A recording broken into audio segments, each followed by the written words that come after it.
Hi everyone, it's Jessica. Welcome back to my channel. Today I am putting together the Wonderland quilt top. So I finished all the blocks and I'm ready to assemble. Let's get started. I finished making all of the Wonderland blocks, so I'm so excited to be at this point with this quilt. I feel like I've been working on it for so long. I started it last year, set it aside, had to order new fabric for some of the blocks, but finally we're here. All 16 blocks are made. I'm making the queen size, so this is a big one. And I am going to get them laid out right now. Okay, I got them all laid out. I just went with the layout that I did when I originally designed this pattern. So if you make this, you can feel free to change it up. Do all one color, do multiple colors like I did here, lay it out any way you want, but this is how I had it laid out when I wrote the pattern, so that's the layout that I went with. Now that the blocks are together, you can see the secondary patterns that are forming. So with just one block, you could see this beautiful white around the center. But now when 4 blocks come together, you can see that we have like this portion here, the reverse of this center in white there.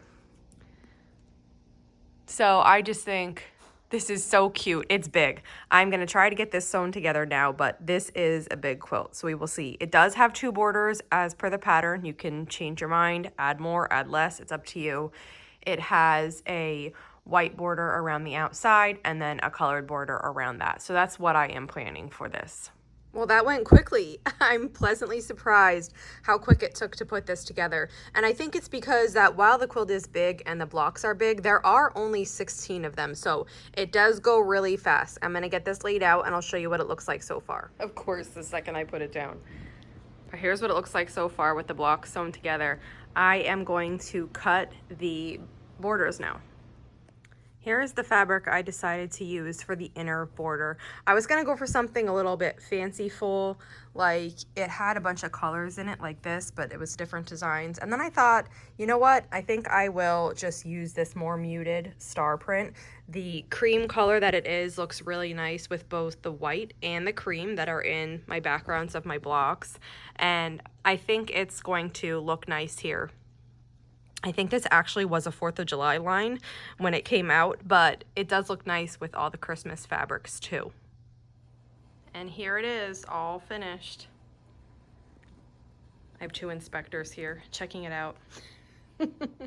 Here's what I chose for the 2 borders. So the star one that I mentioned before, and then I chose this maroon, which has white, white or cream detail, pink, and then also red. And I used this print in some of the maroon blocks, so you can see it there a few times. So I thought that would look good. And then I actually cut out more of this, and I'm gonna use it as binding too. I was kind of thinking that this quilt has a lot going on, so it might be nice to use the same binding as my border. It will just draw the focus to the center of the quilt instead of to the contrast between the border and the binding. I have another quilt right now on my long arm, so I can't quilt this quite yet. And oh my gosh, I'm just noticing this now. Do you see it? Right here. This one's wrong. So just so you know, I make mistakes too. Quite often, I don't notice them in the top, ever. And then I have somebody point them out to me and say, do you know that block's turned the wrong way? So I do make mistakes with the blocks, and I think it's because you become very familiar to looking at your pieces, and even when you look at the blocks, you go ahead and you don't notice. So I will fix that. I'm going to fix this, and I'll show you how I do it. Okay, when I have something like this to fix, I find this spot on my block, which it's this one right here. It needs to be turned a little bit. So I find that, and then I flip it over to the back. And I can see that it's this one because here there should be cream matching up and it's not. So what I do is I go to the seams where that block is sewn in. And for this one, I just take a look at how it's pieced. I need to take the stitches out of this one, this one, this one, and this one. And when I'm doing this, I go a little bit past. So I won't just start here. I'll kind of start here on the block next to it so I can get this fully out, which will free up this seam so that I can open that. And basically, it doesn't really matter where you start. You just start somewhere, picking these stitches.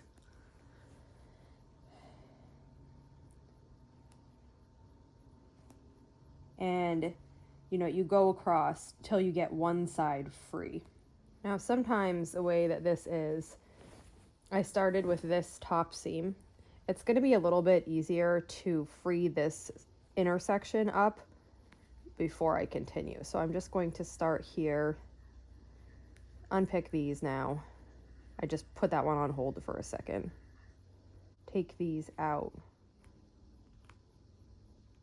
And then once I get kind of just like a little bit beyond this intersection, I will be able to free this top piece. So now you can see the whole top of this is out. And that's good because I have enough room here when I go to put this back in to sew this and then secure these seams over. So I'm just going to take this one out, the bottom, and then this left side. Now this part always feels a little bit like magic to me, so I've gone all the way around, and now I can just lift this block right out. And you'll see that the way that I have it picked is the seams around it are open as well. So I'm able to get this block in and then sew it in securely. So here's my block, the one that was turned the wrong way, and we're going to take this to the sewing machine and put this in the right way now. Now, the name of the game is to get it back in the right way without making any more mistakes. So this is the placement of it. I need this cream to kind of blend into this diamond around the center. So I find the one that is the most free, and it ends up being this one. And I put those right sides together, and then we're going to sew across this seam first. So you kind of have to just scoot it however you need to completely free up this first seam. And I did press this, so the seams, you can see this crease, it's pressed. Now if that bothered you, you could flatten it with the iron, but I'm just going to work with it.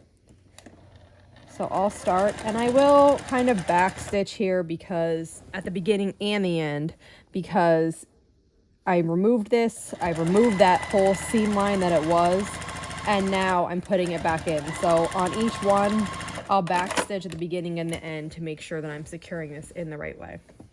And then it's not going to come apart. So now you can see I have one seam finished here. So when I open that, yes, it's the right way again.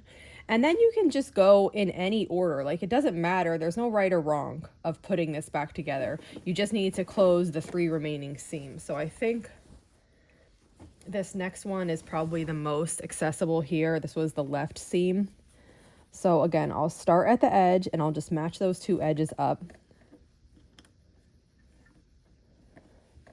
And I will back stitch, and then I'll just take a minute to get this in line. It's kind of bowing out a little bit, but I'll fix that by just pulling it underneath so it's correct. Start sewing, and in this one, I did take the stitches out halfway into this block. So I'll sew the block that I need to put in, and then I'm going to go past it to where the stitches are still there. And then I'll do my back stitch there to just secure the one I took apart and the new one I'm putting in. So that's good. Now let's do the other side. So this will be the right side of the block. And I'll match this up here. Let's see.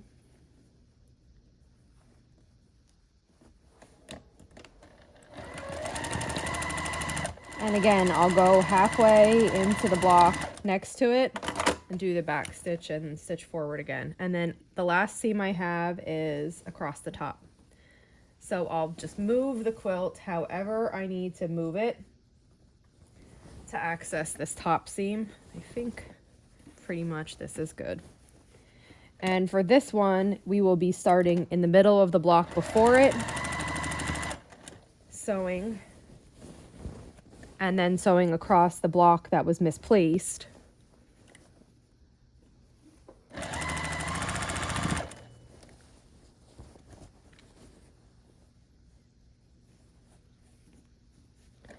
And then going halfway into the block that's on the other side of it, just to really secure the seams again that were taken apart and fix them. Okay, let's go take a look now. Okay, and it is fixed now and it's looking great. So I'm double checking all of them and making sure I have that diamond of white in the middle and that there aren't any more mistakes, and they all look good. So happy to have caught that before I quilted it and glad that I could fix it. As I said before, I do have a quilt on my long arm already, so this one's going to have to wait its turn, but it is next in line. So for now, I'm gonna fold this up. I think it's gonna be a day or two before I can get this onto the long arm, but I do have a backing in mind. I don't know what I'm gonna quilt it with, so I'm gonna be pondering that while I'm waiting. But I am happy to share this finished quilt top with you. So that's it for today. If you have any questions, just let me know, and if not, I'll see you back here soon. Thanks for following along.